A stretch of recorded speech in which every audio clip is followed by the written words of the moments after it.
مردم زحمتکش زحمت کشیدیسن.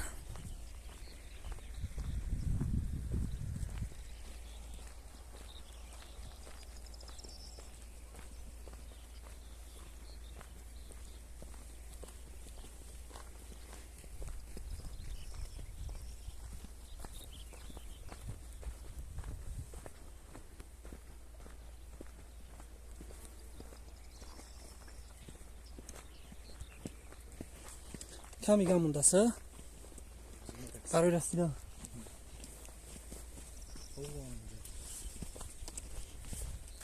شپرک ایش شپرک ایش مثل شپرک تو هست.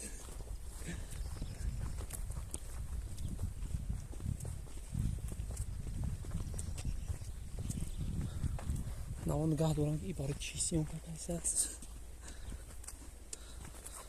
برای براتوی غریب ای جا تماشاش مینه ای کنال کی تماشاش مینه غریبان تجه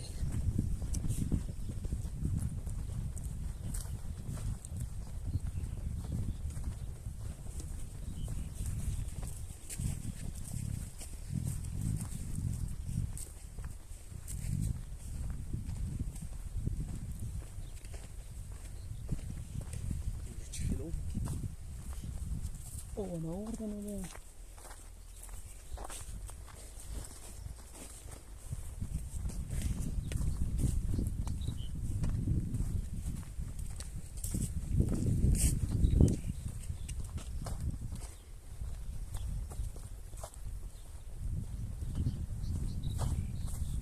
بینیم چشمان شهلایت بیبوسم هزاران بار لبهایت بیبوسم 2 ساعت تا سر پایت بیبوسم مگر تا پنجه پایت بیبوسم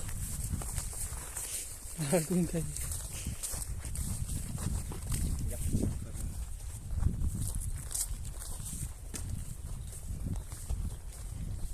این برات تو خو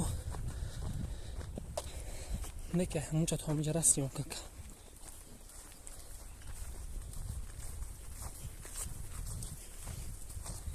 ای همه بو انا می بوی چی دم محبوله ای بوی گل دم نمی چی نمیو کروش خب بیوجا رو بریم بعد سیم که کنیم